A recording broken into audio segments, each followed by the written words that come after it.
Quem não desceu as águas batismais não pode participar da ceia. E quem é que... Ceia indignamente. Pastor Carlos Eduardo revela o perigo espiritual escondido. Graça e paz, amados irmãos e irmãs. Hoje vamos mergulhar profundamente em um tema muito importante e ao mesmo tempo delicado. Ceia indignamente. Pastor Carlos Eduardo revela o perigo espiritual escondido. E para começarmos, quero trazer a reflexão um versículo que nos alerta sobre a seriedade desse assunto. Está escrito em 1 Coríntios 11, 27. Portanto, todo aquele que comer o pão ou beber o cálice do Senhor será indignamente culpado de pecar contra o corpo e o sangue do Senhor. Esse é um assunto que precisa ser tratado com todo o temor e respeito, pois muitas vezes o ato de participar da ceia do Senhor pode ser feito de maneira leviana ou sem o devido discernimento, e isso acarreta consequências espirituais graves. O pastor Carlos Eduardo vai nos revelar os perigos espirituais que estão por trás de tomar a ceia de forma indevida, nos mostrando à luz da palavra de Deus o que isso pode significar para a nossa vida cristã. Mas antes de mergulharmos nesse poderoso ensinamento, gostaria de pedir um favor especial a você que tem nos acompanhado fielmente aqui no canal. Se você está gostando dos vídeos que temos compartilhado e deseja receber mais conteúdos inspiradores como este, peço que se inscreva no canal Profeta Pastor Marconi Silva. Ative o sininho para não perder nenhuma das nossas mensagens e deixe o seu like. O seu apoio é fundamental para continuarmos levando a palavra de Deus a mais e mais pessoas, transformando vidas e edificando famílias. E tem mais, nos comentários fixados deste vídeo, você vai encontrar o link para o nosso grupo de oração, onde podemos nos unir em intercessão, compartilhar pedidos e testemunhos. Tenho certeza de que será um espaço de bênção para todos nós. Então não se esqueça de deixar também o seu comentário aqui embaixo, pois estou ansioso para ler e saber o que Deus tem feito na sua vida através dessas mensagens. Vamos juntos? Prepare o seu coração, porque o que vamos aprender hoje pode transformar sua maneira de ver a ceia e te levar a um novo nível de entendimento espiritual. Que o Espírito Santo nos guie durante esta mensagem. Pastores ou qualquer cristão que não saiba explicar por que uma pessoa que não desceu as águas batismais não pode participar da ceia. E pode participar da ceia uma pessoa que não desceu as águas do batismo? Biblicamente não. Mas o X da questão mora onde? Como que você deve provar biblicamente? Pela Bíblia, não é? E aonde que tá? Na Bíblia. Qual lugar? Entendeu? É muito... Não, tá na Bíblia. Então, mas quando você levanta uma tese dessa, você deveria ser contra, na verdade. Não, eu não sou. Então, mas como levantar uma tese, então se os caras fazem certo? Por exemplo... Não, eu não sou contra o que... Vamos voltar. Eu sou a favor... De quem não é batizado... Eu sou contra. Não pode participar. É isso que eu tô dizendo. Quem não desceu as águas batismais não pode participar da ceia. E quem é que tá dando ceia pra quem participou das águas do batismo? Tem um monte de igreja aí que deram ceia até pro Bolsonaro, ué. Lá em Brasília. Mas ele se batizou no Rio Jordão, ué. Não, mas não era crente, irmão. Não é crente. Ele é professo católico apostólico romano. Mas simpatizante Simpatizante não dá pro céu. Dá pro inferno. Ele pode ser simpatizante, pode ser de direita, pode ser conservador. Se ele não reconhecer Jesus Cristo como Senhor e Salvador, ele dá pro inferno. Mas, então você está dizendo que os católicos romanos vão pro inferno? Não. Então, se ele é católico... Tô dizendo romano... católicos, espíritas, todos que não confessam Jesus Cristo como Senhor e Salvador. Mas a maioria dos católicos confessa Jesus Cristo como Senhor e Salvador. Se confessar Jesus Cristo como Senhor e Salvador, não oraria para Maria. Porque somente um intercessor. Agora você virou católico. Não, eu tô apresentando o contraditório aqui pra gente pensar e eu entender mais a sua visão. Não. É o seguinte... Agora, igrejas estão servindo ceia para quem não é batizado nas águas? Tem bastante, né? Tem bastante igreja que serve. A Assembleia de Deus está livre disso. Não, a Assembleia de Deus nisso aí não. Inclusive, quando você dá numa igreja Assembleia de Deus e é culto de ceia, os pastores até falam, né? Olha, se você é de outro ministério, está em comunhão, amém. Se não, não participa. Pastor Eduardo, então o que o senhor está abordando nessa colocação sua não é a questão que a Bíblia permite que as pessoas participem da ceia sem o batismo. A Bíblia não permite. É a falta do conhecimento dos pastores em ter essa explicação. O que eu abordo... É isso? Pastor, Seria isso? O que eu abordo é o seguinte. É você falar assim pra mim, você perguntar pra mim assim, ó. Pode jogar bola? Não, é pecado. Mas por que é pecado? É pecado. Tá. E? A falta de argumento. Exatamente. Tem que ter um porquê. O Tem que porquê, ter, ué. o provar, entende? Porque é costume da igreja. Tá, mas o costume surgiu só do costume? A questão da barba. Exatamente. A questão da barba. Questão que- da barba, questão da televisão. Não podia ter televisão. Hoje tem pastor presidente que a televisão é maior que a sala dele. É. E ele pregou a vida inteira que era pecado. E aí? Camboriú rejeitava os caras que tinham barba. O Marco Feliciano prega de barba lá hoje, e aí? Paizão pode, né? Não, não pode. Ou é 2 pesos e 2 medidas?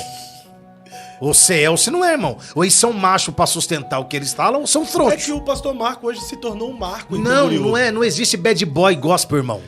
Pastor, porque Camboriú... Não existe- Gideão, sem o pastor Marco não é. Não, Gideão sem Jesus não é. O Gideão sempre existiu sem o Marco Feliciano. Existiu com outros que eram antes dele. Não precisava dele. Os judeus não precisam dele pra ter. Ah, ele é o garoto propaganda. O reino de Deus hoje é por essas coisas que o evangelho tá do jeito que tá. Porque hoje o evangelho tem garoto propaganda. Hoje o evangelho tem troféu pro melhor pastor, troféu pro melhor... Aonde que o evangelho... Aonde? Mostra pra mim aqui na Bíblia. Onde que o evangelho tem troféu pra quem foi melhor pastor do ano? Pastor revelação, cantor. Aonde, irmão? Mas isso não seria só uma forma de reconhecimento pelo trabalho que a pessoa desenvolve no reino? Não, então, se você quiser que seu trabalho seja reconhecido aqui na terra, você já perdeu seu galardão. É porque tem troféus, os troféus de salvação, da salvação. Tudo errado. Que pega os melhores do ano. Mas tá na né? Bíblia? Não tá na Bíblia, mas isso é um reconhecimento humano, né? Não, não precisa de reconhecimento humano. O evangelho não é reconhecimento, irmão. Quem tem que ser reconhecido e conhecido entre nós é Jesus. Aí ganhou o troféu de melhor pregador do ano. Ué. Não, mas não de melhor pregador do ano, que Mas, eu não vejo mas isso não aí, tem né? que ter troféu nem pra melhor pastor, nem pra cantor, nem pra ninguém. Isso aí é uma glória humana. É a glória do templo. Mas qual é o... É a glória do templo. Aquela que Satanás pegou Jesus e colocou Jesus na parte mais alta do templo. Mas a ideia do cara não é correr atrás desse troféu humano. Simplesmente as pessoas vêm e reconhecem. Ele não deveria nem receber. Você viu João Batista receber algum troféu de maior profeta? Título de maior profeta? O apóstolo Paulo, o maior dos profetas? Ele recebeu. E ele mesmo se colocou como o principal e o maior dos pecadores entre os apóstolos. Mas falando sobre o pastor Marco, Eu não quero falar sobre Marco Feliciano, eu só dei um exemplo porque antigamente, e até ele mesmo, que pregava contra um monte de coisa e hoje tá aplaudindo um monte de coisa que ele pregou contra. Aí os caras assim, não, mas naquela época eu era muito ignorante, mas mudei a minha cabeça. Esse é o medo, né, irmão? Então não era o evangelho que a gente pregava. Porque se você pregava uma coisa e tá mudando, não é o evangelho, porque o evangelho não muda. É que, na verdade, nós que nos convertemos no passado fomos criados debaixo de usos e costumes, de tradição, os dogmas. Mas aí, a gente vai estudando, a gente vai aprendendo a separar o que é o evangelho, o que é as escrituras, o que é doutrina bíblica e o que é tradição. Nós respeitamos a tradição dos homens. Por exemplo, existem coisas que eu vivo na igreja que eu acho sadio, mas não é doutrina. Por exemplo, chegar na igreja e me ajoelhar para orar. É bíblico isto? Mas é uma tradição sadia, que me faz bem. Não faz mal. Agora, existem usos e costumes que fica a critério da pessoa se deve seguir ou não, se deve obedecer ou não. Então, mas a partir do momento que você está numa denominação que ela exige e coloca lá que você não pode usar barba, você não pode usar, irmão. Então, porque você vai pecar pela desobediência. desobediência. Por exemplo, se o senhor estiver hoje na Assembleia de Deus, o senhor está desobediente. Eu tô desobediente, mas eu tô na Assembleia. Acho que minha Assembleia permite. O que eu tô... minha Assembleia permite. O que eu tô dizendo? O que eu tô dizendo é o seguinte, que a gente começa a criar muita coisa, muito fardo, coisa de fariseu, que Jesus disse, e não coloca um dedo embaixo para ajudar. É. Tá entendendo? Então, assim, a gente cria muita coisa que não tem necessidade. Então, por exemplo, vamos voltar à história do batismo, que eu acho que é importante isso aqui. Sim. Então, o cara não é batizado. Não, ele não pode cear. Não. Por que ele não pode cear? Por quê? Vamos lá. Porque está escrito na Bíblia que não pode. Agora onde? Porque está escrito na Bíblia lá, de forma figurada, de forma literal, que não dá pro cara que não é batizado, a pessoa participar da ceia. Agora eu entendi o seu pensamento. O senhor quer uma resposta para isso. Sim, assim, não que eu seja contra ou a favor. Assim, não que eu seja a favor. Não, tem que ser. Não tem. É preciso ter uma resposta. Só que falar simplesmente pra uma pessoa assim, você não pode, é uma imposição muito dura, sem uma base. É igual falar assim, ó, fake news é crime. Me prova na Constituição que fake news é crime. Não tem. Não tem. O que tem lá? Crime de calúnia, de difamação. Ah, tá. Tem na Constituição. Agora, fake news. Não existe fake news. Não falar mal do STF. É crime. Não tá na Constituição. Não tá. Você se sentiu ofendido? Você vai lá e faz um boletim de ocorrência. Tá na Constituição? Não. Então, assim, se tá na Constituição, tá. Se não tá, não tá. Pronto. Tá na Bíblia que homossexualismo é pecado. Tá na onde? No Velho Testamento.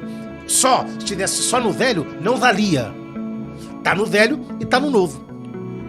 A ceia tá no Velho e tá no Novo. O dízimo tá no Velho e tá no Novo. Entendeu? Diz lá Gênesis 14. Então escapou Abrão, o hebreu. A palavra hebreu, que é a primeira vez que aparece na Bíblia, quer dizer, aquele que passou pelas águas. Você vai continuar o texto, diz que depois disso, Melquisedeque deu para ele o quê? Pão e vinho. Quais os elementos da ceia? Pão e vinho. Aí você vai ver no tabernáculo que tinha que passar pelo altar do holocausto, se lavar na bacia para depois ir para a mesa dos pães. Isso é a simbologia do quê? Reconhece Jesus Cristo no altar do holocausto, que é a cruz, passa pela bacia, que é o batismo, participa da mesa dos pães, que é a ceia do Senhor, você adora no altar do incenso, é cheio no candeeiro e tem acesso ao Santíssimo. Eu sou o profeta pastor Marconi Silva e quero aproveitar este momento para lembrar você de conferir os comentários fixados, onde deixei o link para o nosso grupo de oração. Esse grupo foi criado especialmente para que você possa se unir a nós nas campanhas de fé e também compartilhar os seus testemunhos com outros irmãos e irmãs. É uma oportunidade única para fortalecer sua vida espiritual e a de sua família, caminhando juntos em oração e na busca pela presença de Deus. A palavra de Deus nos ensina em Tiago 5,16: confessai as vossas culpas uns aos outros e orai uns pelos outros para que sareis. A oração feita por um justo pode muito em seus efeitos. Quando nos reunimos em oração, podemos sentir o poder de Deus agir de maneira profunda. Cada testemunho que é compartilhado nos encoraja e cada oração feita em unidade tem um impacto grandioso no reino espiritual. Portanto, mantenha-se conectado e firme na sua jornada de fé. Continue buscando o Senhor de todo o coração e se fortalecendo através da oração e da comunhão. Nos vemos no próximo vídeo. Que a paz e a graça do nosso Senhor Jesus Cristo seja abundante em sua vida e na vida da sua família, guardando e protegendo a todos. Amém